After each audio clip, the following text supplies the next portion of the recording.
Well, welcome to our very first Zoom interview with Naval Services FamilyLine. I'm Judy Huffman, and I'm here with my friend, Michelle Norman, who is, aside from being just an awesome friend, has really become an amazing advocate for military children and military families as they navigate the special education spectrum. Real quick, our mission at Naval Services FamilyLine is to empower, educate, mentor, and provide resources for our sea service families. And Michelle, you just absolutely embody that. So I'm really excited that we're here today and kind of chatting, both as friends and also kind of as Navy spouse mentors. We've both been around the block once or twice. Oh, I guess we're a little bit seasoned, you know. Sometimes I think I'm a little salty as well, That's but right. we'll try to eliminate that. That side of it today. We'll stay real positive. That's right. That's right. That's right. So, but that being said, you really have made a huge impact in this community with your work. And so I really want to introduce you to our Naval Services FamilyLine viewers today and allow you an opportunity to talk a little bit about kind of how you got started on this journey and then where it's taken you in the last few years. So I'm going to turn it over to you and let you kind of just share initially your family story and how you got started in this. I will. Thank you so much, Judy. And thank you to Naval Services FamilyLine for providing this forum so that we can share what we've been doing as far as advocating for our kids with special needs and for education. This has been really a treat. And of course, anytime I can share with our Navy family, I'm a happy camper. So that being said, yes, I'm a Navy spouse for over 2 decades. I'll give a little background about me and my husband, Cass. We met at the University of Texas in Austin. We're both engineers. And he's always had a love to fly.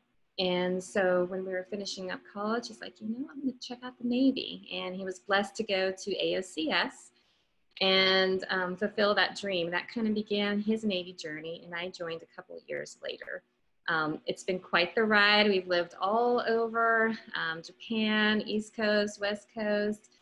He just finished his GeoBatch assignment in Italy, so we got to visit Italy. It's been quite the journey. And during that time, as a Navy spouse, I was very fortunate to get some jobs in the private sector. And then when we moved into the Japan area, I was able to get a job as a civilian U.S. Navy engineer. So I was able to do that in Japan and Pax River, Maryland, and Point Mugu. And we were still fairly young, but I think at that point we were just ready to start a family. It took us a few years, but we were fortunate to have our daughter in 2003. And that was when we moved back to Virginia. And that started a whole new journey and a whole new life for us. She's my inspiration of what we've been doing for the past 6 years. She is 16 years old, Marissa, and she came into the world very early, 27 weeks. She was 2 pounds, 3 ounces, a little firecracker, and then she's a fighter. She spent a lot of time in the hospital. Let's say it's about 8 months. And a lot of, they always talk about the NICU as being a roller coaster. And indeed, it was. A lot happened within those 8 months.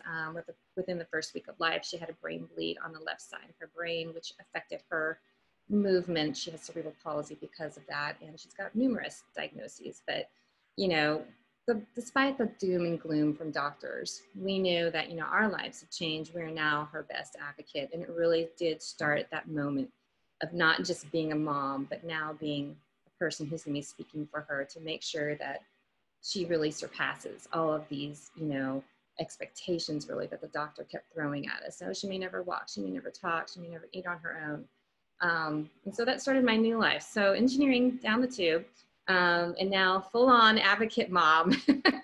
And it really was medical for the first few years. It really was trying to catch up on a lot of milestones. She had a trach when she was first born. So that was a very big life or death situation. To get reconstructive airway surgery to make sure she could breathe. And then once we got that settled, when we concentrated on her walking and talking and all those other things that kids, do easily and are taken for granted. So of course, during this whole time, Cass is busy. Still doing the You know, Navy, he's right? doing his thing. When she was born, he was with CAG staff, and they were getting ready for deployment. So they're in the middle of workups. And fortunately, he was able to take, you know, emergency leave. You know, I always say the Navy's been really good to us. And, you know, pretty early on, we were in the EFMP program, like almost immediately. And it was kind of a blur. I just remember a lot of paperwork coming home, like, we need to fill this out, we need to fill this out, have the doctor, you know, sign this. She was still in the hospital. So a lot of the EFMP just was like, I don't even really remember some of it actually. But, you know, and that kind of has been our life. You know, he's here for important things, gone, you know, so it really is up to the caregiver, the mom, to kind of make sure that things are in place. Once we got through a lot of the medical hurdles and she started school early through the early intervention program, we were just thrilled, you know, that she could be with her peers in school. The great thing is, regardless of all these diagnoses, she still had average cognitive abilities. And so we knew that she could learn, just she maybe needs to learn in a different way. Right. And so she was doing fantastic. You know, she entered school, we moved to Rhode Island, we came back to Virginia, moved to the Pentagon, moved back. You know, things were great. We always loved hearing all that positive news. Oh, she's doing wonderful. She's walking, da, da, da. So it wasn't until she got a little older that I started to see more things, as this happens a lot with EFMP families. And we had a really rough go when we moved back to Virginia in 2014. She had a really good setup in Fairfax County. She has an IEP, which most kids in special education will have. It's an individualized education program. And she had a lot of supports and services and goals in there. But when we moved to Virginia Beach, things have changed since the last time we lived here. We had great services last time. And I just, you know, you have that gut feeling like the IEP wasn't being followed, you know, a lot of questions about when we're moving again. We had this feeling that perhaps, you know, they were only willing to give what the resources were they already had versus what she needed. And that kind of started the advocacy for us. You know, it's been a long road, but from there we fought for her education, you know, and then as this journey has gone through, which we'll go through, we realized we weren't alone, you know, that this is actually happening a lot to our military families, is that you're only in places for 2 to 3 years. And, you know, we can't afford any gaps in the education for our very vulnerable kids. And that's really what's happening. And the fight to put up is very difficult for these families who are already stressed and overburdened. They don't have a lot of resources. And you know, same for me. When I first started this advocacy route, I did call and I tried to figure out who can help me.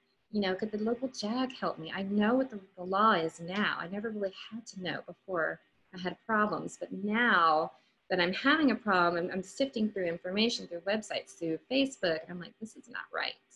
You know, school liaison officers couldn't help. It's not really in their position description. The families, case managers couldn't help me. And so I felt like we were really alone. And unless another special education family is going through the same thing, you really are alone. And so we wanted to make sure we could change that for the future. So long story short, legally we battled. We've been successful, and we've been sued by the school district and successful. But the great thing is my daughter, you know, is finally getting the education that she is afforded through federal law. And we want to make sure we can help other families. They're in the same situation as us, which, you know, there are many. You know, once media started to catch on about what the Normans were doing, I was flooded with so many emails and messages and texts saying, you're telling my story. This has happened to us, but we were too tired, too scared of reprisal, not from just the school district that have multiple kids, but also from their commands. And we thought, goodness, we need to band together. We need to have a collective voice. And that's really what the start was with our advocating in Congress and our advocating, you know, within the Navy and DOD and then the local level and the state level, just how to affect change so that our families can serve our country without having those educational hurdles for their kids. No, that's kind of the start of everything. Well, I really wanted you to share that, because I feel like that's a lot of what, as military families and Navy families, we experience. We feel very at a loss for what's available, what's right, what do we have as far as resources? Where do we go for resources? Because until you face that, you really just don't know. And so I think that's really important. What we're trying to do at Naval Services FamilyLine is to help families know where to go when they have an issue, whether it's with PCS moving or healthcare, medical care, those type of things. So I'm really excited that you have not only just fought your battles, but now you're making changes for other people. And I've got to see you in action a little bit. I'm up here in the DC area, and before this COVID stuff, when we could actually meet in person, I got to see you testify at a congressional hearing. So, I mean, right?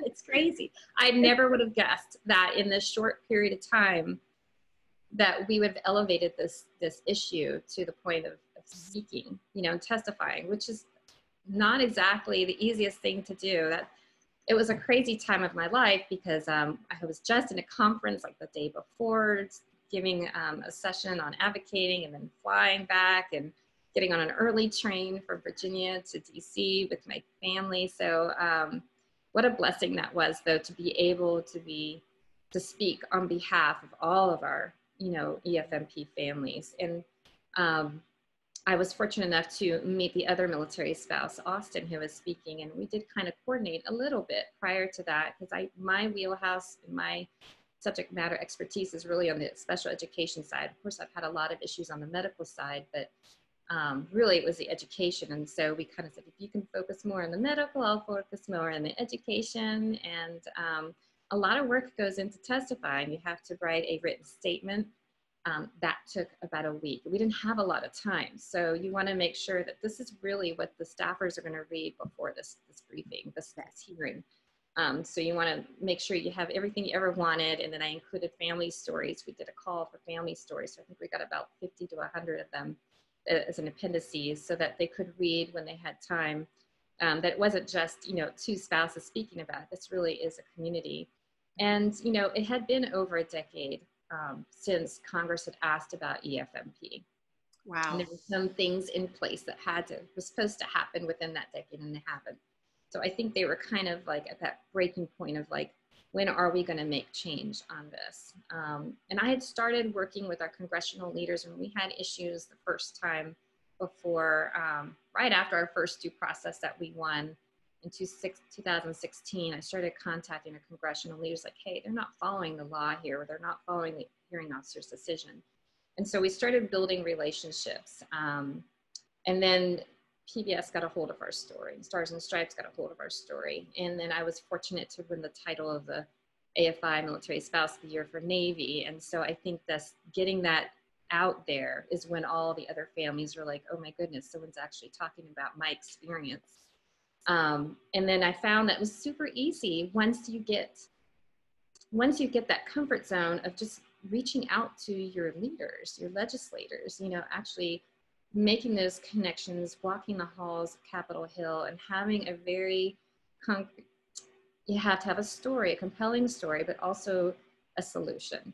You don't want to approach problems without a solution. And I think if you can do the work for them and say, this is what's happened to me, this happened to X amount of people in your state, your constituents, but here's how we can solve it. That was really, it really helped us in our advocacy, because we were just not complainers. We were actually someone who can, make a difference. And this is how you can make that difference. So we really started last year working with people. We were fortunate to meet up with the Congressional Military Families Caucus, which is co-chaired by Congresswoman McMorris Rogers and Congressman Sanford Bishop. And they have a yearly summit, and they talk about family readiness issues. And then I was able to talk to them about special education and convince them that we needed a panel to talk about this. And I'm going to find 3 other spouses to talk about this with me. And sure enough, we were granted this panel, and I think that really opened the door to talk about our stories, because I think it's a very difficult subject when you're talking about federal law. The assumption is that everyone's doing what they're supposed to be doing, and that's what law is there for. And this was kind of the first time they've heard about the challenges that our families were experiencing and what the culture had been for a lot of public schools, not all of them, but you know, most of them know that you're going to be moving. So perhaps they don't have to do as much as in the IEP as they want, knowing that. And that kind of also got, you know, that such positive feedback. Congressional Congresswoman McMorris Rogers said, you know, draft some legislation for us. And that's where we came up with the Promise Act. I mean, wow. Engineers, actually, we have an attorney, co-founder, Grace Kim. We've got another Navy spouse, Shannon DeBlock, and an Army spouse, Casey McCarley. And we all worked really hard together to draft about the Promise Act, which is protecting the rights of military children in special education. We needed to be a little bit, you know, snazzy of an acronym, so it worked out really great. And there's 12 initiatives in it that kind of look at all the problems and hurdles that we typically face when we PCS. And so how do we put some protections and safeguards in there? How do we make sure there's more resources out there for our families, such as special education attorneys? And lastly, let's take a look at the impact aid that's coming to these school districts and make sure that they're going towards those students that they're aligned for. And I think we were lucky. We were able to, you know, work with these legislators. We saw Bill 6489 come through on the House side that really incorporated most of our initiatives that we spoke about. And it's in both of the NDAA drafts on the House side and the Senate side. They are a little bit different on both sides. The House side has the special education attorneys and EFMP standardization, whereas the Senate side has GAO studies, one of them in particular about the impact aid, which the House didn't have. So we'll see what happens when conference happens, but we got fingers crossed that EFMP standardization is going to go well. And it's going to be a real support and lots of resources for our families so that when they do run into these problems, education, they know that they can get something like an advocate or an attorney. And the Navy's leading the way. So I'm super proud about that. And being involved with that has just, I don't know, it makes my heart happy to know that they really have taken the ball and run with it after they heard about our story. And they want to make things right and really support our Navy sailors. And I'm just so thrilled about it. Yeah. Well, a couple of things that you said that really stood out to me. Number one was that you weren't there just to complain. You were there to problem solve. And so you came up with some solutions. You said, this is our need. This is what we think will help solve it. So let's bring that together. And I do think, having spent a little time in the DC area working in that arena, that's huge for our both for Congress and for our Navy leaders, because they've got a lot on their plates too. Yes. And they're not the experts on, you know, the special education needs of our military children. We, as the parents, really do become the experts. And so for you to be able to share with them, this is our problem and this is what we think is the solution, I think that really empowered them to be able to say, yeah, let's do that. It can become very emotional. And there's nothing wrong with being emotional, because that really has that compelling story. But to be able to then say, okay, poof, all right, but here's the solution. You got to have some black and white, and it's hard, you know. I think that, you know, the housing dilemmas that have been going on for several years started out, you know, very compelling, but now they're starting to get to the good problem-solving piece of it, like the Tenant Bill of Rights, and so there's some good movement on that. Yeah, exactly. I think that is one of the things that we see, is that we need the emotions and the passion to keep us going. Yes. As Navy spouses, we need to believe in what we're fighting for, whether or not it's just that we support our country and we support our spouses. So 180 days into deployment, we're still feeding our kids. Right. And then we also need to take that step back when we're really trying to enact change, to say, you know, this is the analytical side. This is how we analyze what we're doing, and what will be the solution to the problem. It's not just that passion. Exactly. So I just think that you and Grace and some of those other folks that you're working with are just that perfect combination. And then, you know, there is always timing, right? Like what's going on in the world. And so it really is a lot of timing. And once you have that momentum, you don't want to let go of it. And so once we had the testimony, we had a congressional briefing that you came to shortly after that, where we were able to get some key legislators and staffers there. And then just connecting with the right people. And then it's just, COVID did a little bit of, you know, bumped us a little bit, but in actuality, it kind of worked for us because we still had those relationships already developed. So calling, emailing, writing thank you cards, those personal touches mean a lot. And then also we had so many webinars. A lot of our families were struggling, you know, when schools just all of a sudden stopped. Many of them did not receive their IEP services or supports anymore, just like a lot of, you know, military families. It wasn't just those with special education, it was across the board. But I think that the risks are so much, mistakes are so much higher for our kids, and to get them back on track is really going to be difficult. And when you have a lack of, you know, guidance, you know, from whatever level of government it might be, it just makes them feel like they're in some limbo. So it's going to be very interesting this next fall on how things are happening. But like I said, I think that the service branches are now and going to be better positioned, I think, to help these families out. So for the Navy, they started an EFMP reform committee about 8 months ago. And I've been very fortunate to be a part of it. And they have really looked at the whole scope of the problem and how to address it in various areas. One of the things that Admiral Chip Rock put together was a pilot program that is going to be for the San Diego area and Hampton Roads area. And this program is already in the works. I think they're hiring special education attorney on each coast. They are also hiring an advocate to go with that special education attorneys on both coasts. And then they're adding 4 additional case managers for EFMP to kind of lighten the load among EFMP staff. And they chose these 2 locations because they are EFMP centric. A lot of our sailors and their families who are in EFMP go to these 2 locations. There's actually 5 total that are really heavy. You know, you've got the Washington, Bremerton area, DC area, and Jacksonville, Florida, but it appears that many go to San Diego and to the Hampton Roads. And this is going to be super helpful as far as being a resource for these families. If they have any problems, they can at least reach out to the EFMP program and say, I'm having these issues. I need someone to come to an IEP meeting with me. I'm pretty sure I know the law, but I'm being told XYZ.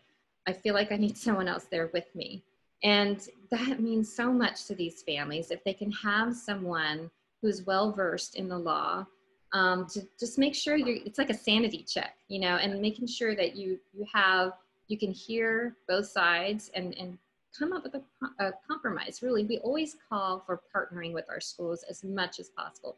None of us want to fight. We just want what our child, and it's not even a high quality, we just want the bare minimum of what FAPE is, free appropriate public education. We're not asking for like the best of everything. We just want what the law is, you know, mandated to give. So I think that's going to be super helpful with all of the things that are going on with going back to school, just to know that these 2 locations, they can have advocates that can go to these meetings with them. And if it's something that the advocate cannot facilitate, then they can be going to the next level, which would be the attorney. So, and then the other flip side of that is that once you do have attorneys in these areas representing Navy families, I think that maybe it keeps everybody in check a little bit more. Just to know that there is someone that you can go that's fighting on your behalf if you need it.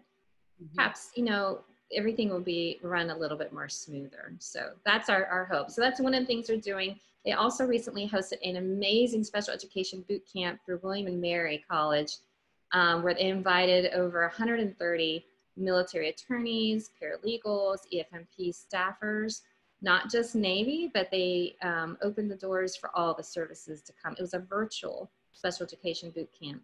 And so now all the JAGs should have at each location should have some idea of what special education is all about. Because before, right, I think if you just don't have that training, it is very specialized. Sometimes they call it boutique. But at least now, if a family does go, and because that's one of the first places you might want to call is the legal office, like this doesn't sound right. At least they can say, you know what, you're right. I went to a course. I know exactly what you're talking about. This is what we need to do, you know, and here's the advocate that needs to go with you, or maybe I can write a letter, you know, whatever it might be. But sometimes that's enough to kind of get things going in the right direction. So that was such a wonderful opportunity that the Navy put together, and like, woo, awesome. 2 other things, they had the EFMP survey that came out recently. I think the deadline was June the 15th. And so I'm looking forward to seeing those results and how that might drive some more change and reform.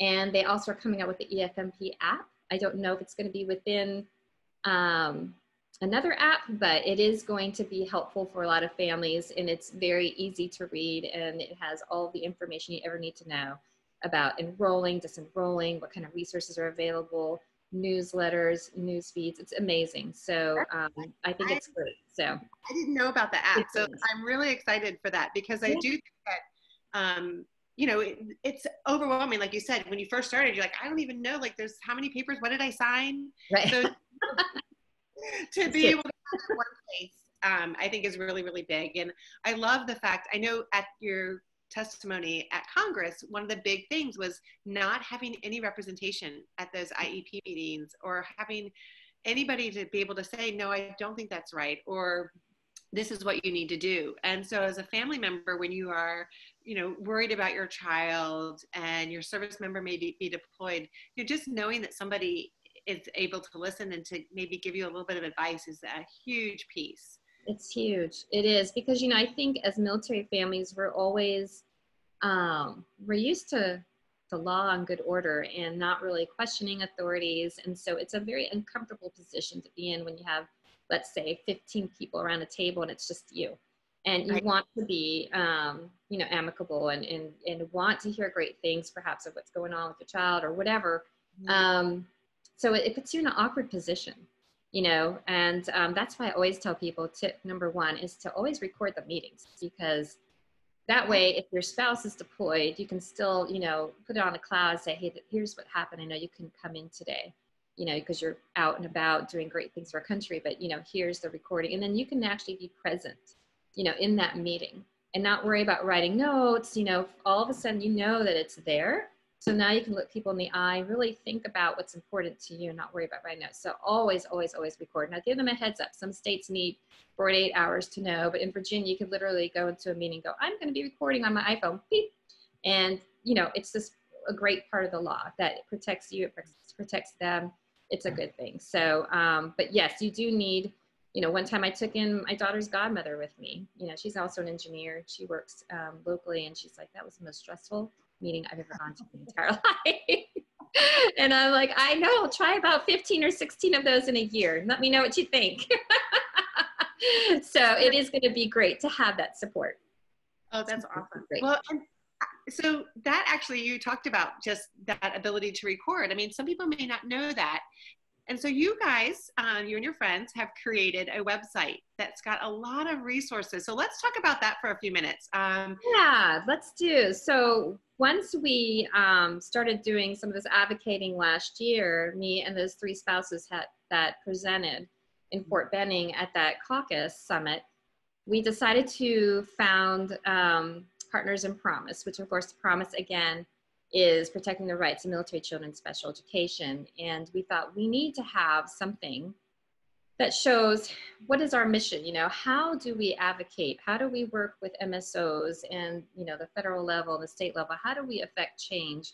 We need to really get together and bring in other families, because I think, again, there really wasn't an organization that was niched as us as far as for special ed. So we came up with Partners in Promise. And so we're very, very young, but it's been an amazing ride so far. So let me go ahead and share my screen with, so it's at www.thepromiseact.org is where we're located. And we have a lot of fantastic resources. This is kind of the main page where we always have something in the very top of what actions we're asking our members to do. Right now, because with the drafts of both the Senate and the House are up for conference, we're just asking people to thank their representatives who have supported our EFMP standardization and other initiatives. So that's kind of like the bullet point. But we have information on who we are, how to get involved, you know, just some of the basics of here's how you find your legislator and let them know about your family story and what they can do to help. And then we also have our stories. When we had our military special education survey last fall, we wanted to make sure we got a little bit of data, but mainly the stories of other families. And so we shared them on that part of it. This is the PBS NewsHour video that was filmed on our family in early part of 2019. And it really talks about the first part of our, of our legal battle. She references the fact that we're going to another hearing, but she didn't mention that we were actually sued by the school district. So it's a really great, PBS NewsHour really elevated our dilemma to the world. This talks a little bit about the military education survey, and we have some photos of families. So let me go through the top, and the who we are is really just a basic, where it talks about, you know, how we started by educating and advising the legislative agendas of, you know, MSOs, Department of Defense, public officials, Congress, and why we came up. And it just talks about me, Grace, Shannon, amazing spouses, Casey, and then our wonderful Director of Public Relations, Jennifer Barnhill. Also on this site, you'll find our white paper.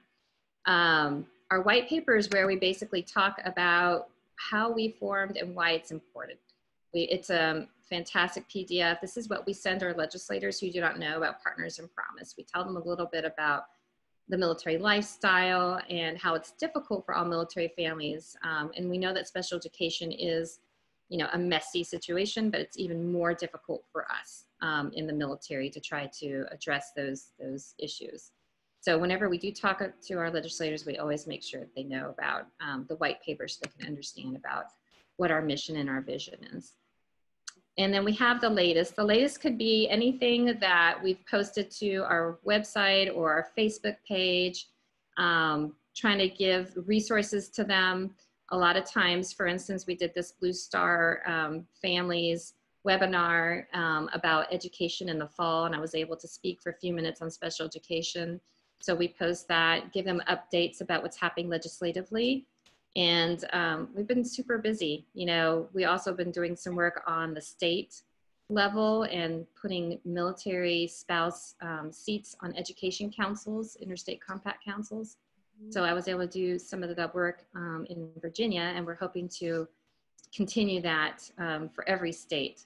So I want to make sure that folks that are listening to this, please contact us and become a strategic partner. We are looking for more military spouses who might want to try to amplify their voices in their state for education.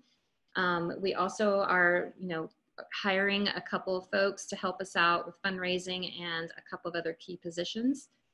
So we're always happy to have some motivated, energetic spouses to come help us out. Because that's the thing, we're not a nonprofit at this point, and it really is just 5 military spouses at this point, really trying to get the word out. And it's hard. It is really a full-time job. It's our passion for sure, but we could definitely use some additional help.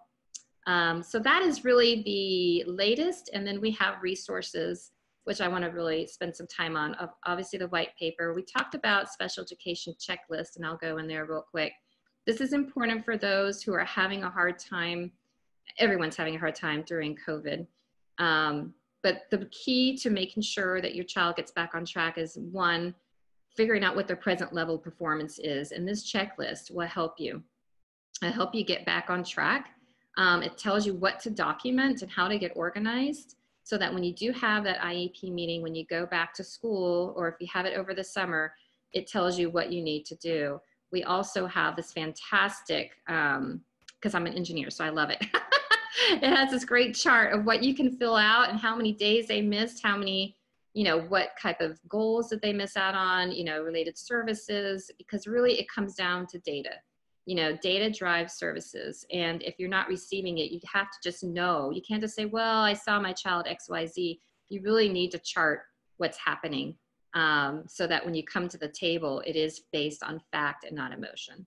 So that will help guide, I think, a lot of our families. If they're due for compensatory services, that's what they're going to need to have, is something very specific. This is what I saw my child. I tried my best on these goals, but I'm not, you know, the expert in this thing. So I feel that they regressed, and this is the data that I have. And I think we need to bump up, you know, or, you know, put in some other type of recoupment service. And then we got the EFMP special education binder, and talks, Shannon did a great video about what, I don't think it's popping up right here, what to put in your IEP binder if you're moving, PCSing, that's really important, but you need to have certain documents always with you. And because it's easy to get too many documents. It's a law, federal law. So you can imagine you got meeting notices, you got prior written notices, you got the IEP, you got draft IEPs, you got evaluations. It's exhausting, but some investment in a organization binder like what she put together is going to help these families tremendously. And then last, we also have some webinars, obviously, that we've been doing that talk a little bit about that. Absolutely. It is so important to have some guidance. And there's other websites out there, Military One Source, but I think these are very succinct and just to the point, you know, and I think people can go here and find out exactly what they need. Right. And I think, you know, the fact that we have Grace Kim on our co-founder, she's, you know, special education attorney. She knows what happens at these meetings. She knows what's necessary in case it does have to get elevated to a due process or mediation. These are good things. We also have EFMP stories. If anyone would like to contact us and share their EFMP stories, we're kind of getting a whole spectrum of folks to talk about how they became an EFMP family and what has helped them, tips and tricks and those type of things. We have a lot of our founders on there, but we've also added some other folks that are part of Partners in Promise, strategic partners. So if anyone has an EFMP story that they'd love to share, we would love to hear from you. Some of these are very specific too. Grace talks about IEP meetings and what needs to happen. She talks about due process. She talks about advocacy. Shannon shares about her story and how she moved from Annapolis to San Diego and where she had some significant issues there.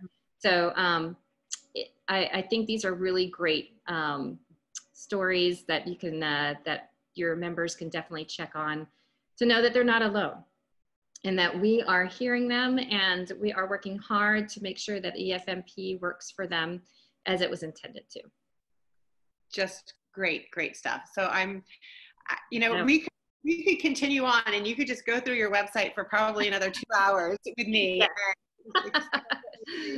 Which is why I'm excited to talk about the next thing that I wanted to bring up is that you and your partners have agreed to provide to some of our Navy families through our core program through Naval Services FamilyLine, our continuum of resources and education, an opportunity for people to come together to hear what you all are doing, to check out your resources and to ask some questions. Yay. I'm so excited about this. This is so, yeah. We are so thankful for the invitation and we would love to be able to share, you know, our advocacy, but then also just, you know, do whatever we can to support these families. I know that we talked about the importance of this fall when our students, or some of them are going back in person, some of them are not, you know, what are their rights, you know, if they are in virtual, what to sign, what not to sign, those type things. And so I think that the timing will be perfect because I don't see the COVID-19 going away anytime soon. And this can have a real impact, you know, on our families and their most vulnerable children. So we need to just kind of keep the conversation going and try to guide them in the right directions as far as, you know, assist in any way we can, and then personalize it as much as we can too. Instead of just being a checklist or a website. You know, I think a lot of people are like, just go to Military One Source, go to White Sox, go whatever. It's just sometimes nice to be able to see people who are going through it right now and have some type of, you know, roadmap on how to try to navigate this. It's not easy. Yeah, absolutely. But we appreciate it and we're looking forward to it. It's great to partner. I see some great things in the future for us. And yeah, Naval Services Family, and we've got a lot of things in mind. So this will be a great first step for us. I'm just thrilled because I think that that's one of those things where, you know, people have great ideas and they're just making amazing inways into whether was that, remember the housing thing we were talking about, just the changes that happen.